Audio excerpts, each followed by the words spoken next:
Prague, la ville dorée, par René Elkaïm Bollinger, réalisation André Mathieu. Na příbuzné mrtvého chlapce.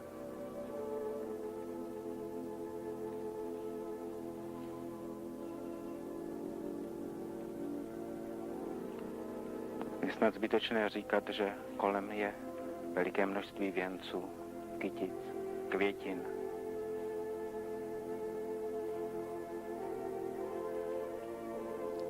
La messe pour Jan Palach. En 1969, ce jeune Tchécoslovaque de 20 ans s'est immolé par le feu pour protester contre l'invasion soviétique en Tchécoslovaquie.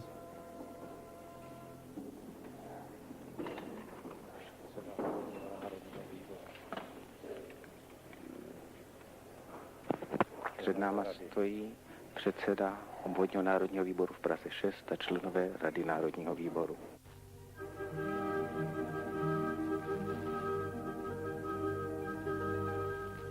Přátelé, v těchto okamžicích se střílíš na dvoře Československého rozhlasu. Myslím, že to budou brzo poslední slova, které od nás slyšíte. Přátelé, věřme, všichni prosím vás teď naléhavě věřme, že skutečně musí zdravý rozum vyhrát. Není možné, aby tohle vydrželo, tato situace. Věřme, že se podaří zdravým silám u nás i zdravý rozum u těch, kteří nás dneska okupují, zvítězí. Věřme dál socialismus a demokracii. Slyšíte střelbu? Vážení priatelia, napriek strelbe a napriek citovému pohnutiu, ktoré všetci prežívame, zachovajte kľud.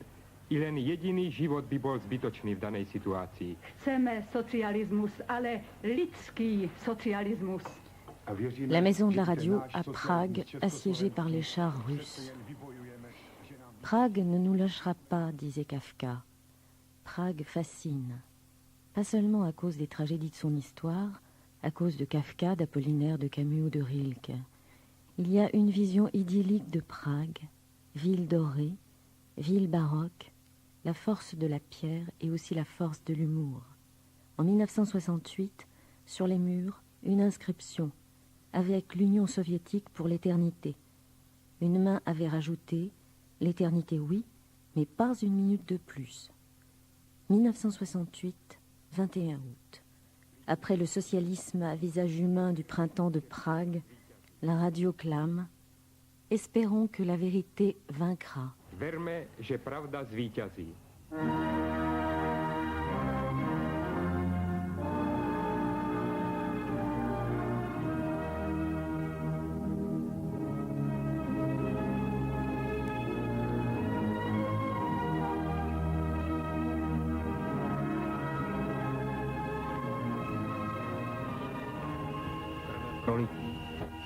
Vyčkejte, až se ozve naše legální vláda, ústavní činitelé. Můžeme ničemu v současné situaci tím, že budeme vytvářet barikády, eventuálně další věci dělat, které by vedly ke srážce, která v současné době nemá žádný smysl. Vedla by pouze k obětem, které nikdo nechce, aby padly zbytečně. Prosím tedy znovu, přátelé, uklidněte se, rozejděte se. Nemá to v současné chvíli u nás před rozhlasem žádný smysl. Děkuji vám. Vážení přátelé, Vous êtes à l'écoute de France Inter et il est 20h. Prague, des étudiants tchécoslovaques collent des affiches anti-soviétiques. Un officier russe s'approche, il désigne l'un d'eux, l'étudiant est abattu immédiatement. Commentaire de l'officier, je ne pense pas, mes chefs pensent pour moi. C'est une scène vue à Prague par notre envoyé spécial Alain Fernbach. Je viens de vivre 2 jours dramatiques à Prague. En effet, après 5 jours d'une relative passivité, il semble bien que les troupes qui occupent la Tchécoslovaquie aient reçu l'ordre de tirer sur tout ce qui est suspect, sur tout individu qui tente de franchir un barrage ou de s'approcher d'un point interdit. Hier matin, après Tabor et sur conseil d'Ami Šek, qui m'aidait à gagner la capitale de la Tchécoslovaquie, j'ai dû abandonner mon matériel technique, car tout porteur de magnétophone ou d'appareil photo est automatiquement arrêté par les Russes. À Prague, 2 fois plus de troupes qu'avant-hier. Toutes les issues sont barrées et pour entrer dans le centre de la ville, j'ai emprunté à pied des ruelles. Je suis arrivé place Wenceslas au moment où les étudiants manifestaient silencieusement assis sur la chaussée face aux chars russes, des soldats tirés en l'air avec leurs armes automatiques. Le soir, avant le couvre-feu, nombreux incidents entre colleurs d'affiches et Russes. Affiches qui portent bien sûr des slogans anti-soviétiques comme russe égale nazi ou SS. On espère que le monde dehors, notre voix ici les aider. Il nous a dit parler à tout le monde. C'est ce qui arrive à Prague à ce moment, à Tchécoslovaquie à ce moment. Peut-être que la voix de tout le monde nous aidera. Malgré toutes ces scènes, la population garde un calme exemplaire. Face aux chars russes, calme et réflexion sont des armes efficaces, clame Radio Prague Libre. Radio Prague qui, dans ses programmes d'aujourd'hui, donnait pour la première fois des disques de chansons, des chants de protestation anti-nazie qui dataient de la dernière guerre mondiale. Sur les négociations de Moscou, les radios libres ont bon espoir. Elles reprendront bientôt. La conférence des 6 et pour plus tard, c'est bon signe, nous gagnons avec le temps. Právě jsem dostal tady zprávu od kolegy, který se díval oknem. Sovětští vojáci minuli vchod do rozhlasu a odešli asi 20 metrů směrem k Václavskému náměstí. Zdá se, že nevědí, co dělat, shromáždili se kolem svého velitele a vypadají rozčileně. Jsou obklopeni několika stovkami našich lidí, kteří volají Dubček, Dubček, pískají a volají fuj. Quelle est la situation en Tchécoslovaquie? Eh bien d'abord, sachez que notre centre d'écoute de Limours a capté dans la matinée Radio Prague Libre, diffusée en français. Alors tenez, écoutez un passage de cette émission. Attention, nous venons de recevoir une déclaration du gouvernement tchécoslovaque. Je cite. Les agences officielles de quelques États socialistes ont annoncé que dans les rues de Prague, il y a des automobiles distribuant des armes aux contre-révolutionnaires. Le gouvernement tchécoslovaque déclare que ces informations sont fausses. Elles doivent servir aux occupants en tant que prétexte pour leurs actions contre la population. Le gouvernement annonce simultanément que la promesse donnée par les occupants au président Svoboda, que les sièges des administrations centrales seront évacués et les organes du gouvernement pourront fonctionner librement, n'a pas été tenue. Au contraire, d'autres centres ont été occupés tels que le ministère de l'Industrie lourde. Dans quelques endroits, les milices populaires ont été désarmées et leurs armes enlevées. Le gouvernement a donné l'ordre au ministère des Affaires étrangères de protester contre la conduite des troupes d'occupation et contre leurs activités envers les organes du gouvernement. C'était une proclamation officielle du gouvernement tchécoslovaque. Et pour conclure, chers auditeurs, les négociations à Moscou continuent toujours. Nous n'avons pas de nouvelles officielles de leur progrès depuis hier soir. Nous avons ressenti beaucoup de joie à la nouvelle qu'Alexandre Dubček, Oldřich Černík et Josef Smrkovský, les représentants légaux du gouvernement, de l'Assemblée nationale et du Parti communiste de Tchécoslovaquie, qui avaient été internés par les troupes d'occupation, participent à ces pourparlers. Vous êtes à l'écoute de Radio Prague en langues étrangères. Nous continuerons nos émissions aussi longtemps que les circonstances le permettront.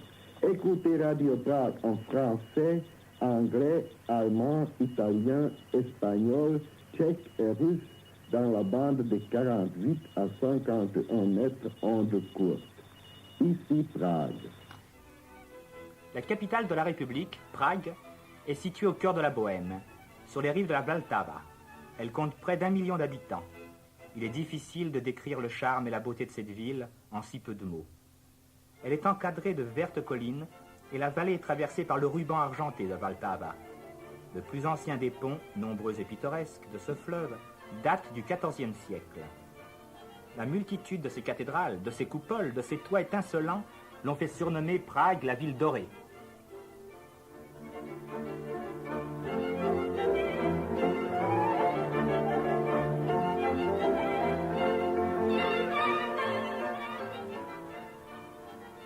richesse des monuments artistiques et historiques est d'autant plus remarquable que sur ce territoire dont on aime à vanter la situation au cœur même de l'Europe, se sont déroulées les pages les plus dramatiques de l'histoire européenne. C'est ici, au Moyen-Âge, qu'est né le mouvement hussite. C'est en Bohême qu'a commencé et que s'est terminée la malheureuse guerre de 30 ans, etc., etc. Malgré tout cela, par un hasard vraiment heureux, ses plus grands trésors sont restés intacts. Les vieilles rues moyenâgeuses aussi. À Prague se retrouvent presque parfaites les anciennes maisons juives où vécut entre autres le fameux rabbin miraculé qui construisit le golem. C'était une machine faite à l'image de son créateur, qui n'obéissait qu'à lui et qui finit par se révolter contre son maître.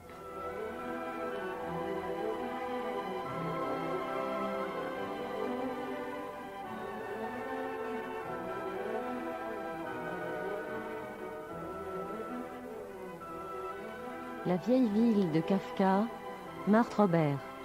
La vieille ville était le lieu où, traditionnellement, les Juifs étaient installés. C'est très, très curieux quand on voit, par exemple, les changements d'adresse de la famille Kafka. N'est-ce pas? Ils déménageaient très, très souvent. Ils avaient vraiment la passion de déménager. Mais c'était pour aller à quelques pas de là. N'est-ce pas? C'était à quelques rues. Et on se demande pourquoi ils déménageaient, étant donné qu'ils tournaient toujours au fond autour de cette place de la vieille ville, admirable, avec ses monuments, avec l'hôtel de ville, avec le vieil hôtel de ville, n'est-ce pas?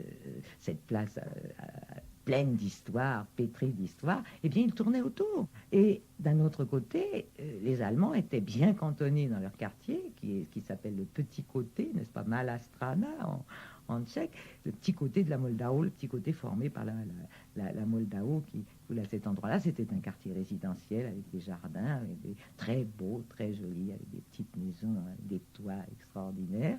Et on savait que quelqu'un qui habitait ce petit côté, la Malá Strana, ou Kleine Seite, comme dit Kafka, puisqu'il lui parle allemand, on savait qu'automatiquement il était allemand.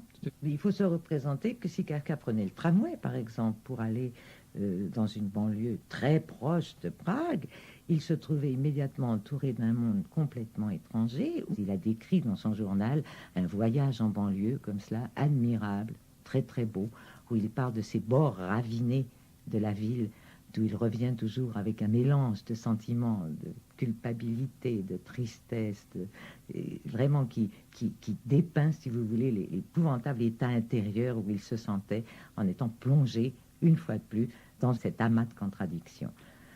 Cette vision nocturne de Prague, c'était surtout la vision allemande de Prague. Vous pouvez la trouver chez Gustav Meyring, et vous pouvez la trouver aussi, par exemple, chez Max Brod, qui appelait Prague la ville du mal. Et le mal de Prague, selon Brod, c'est le baroque. Parce que, vous savez, toute la beauté de Prague, et surtout dans son baroque, dans ses églises baroques, dans les palais baroques, dans les statues baroques. Mais ce qui est très fascinant, toute cette beauté baroque de Prague est liée à la plus grande tragédie nationale des Tchèques.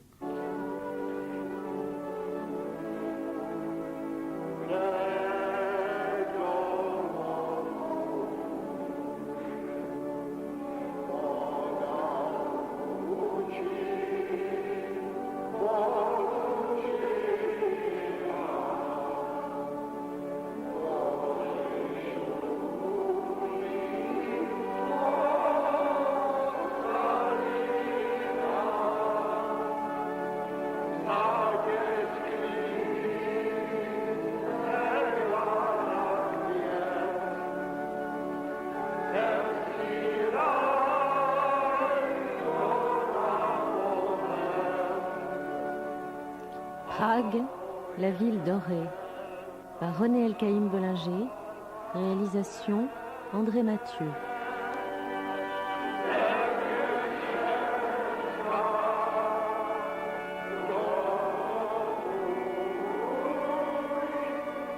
Avec les voix d'Ala Fernbach, Maurice Bitter, Milan Kundera, Marthe Robert.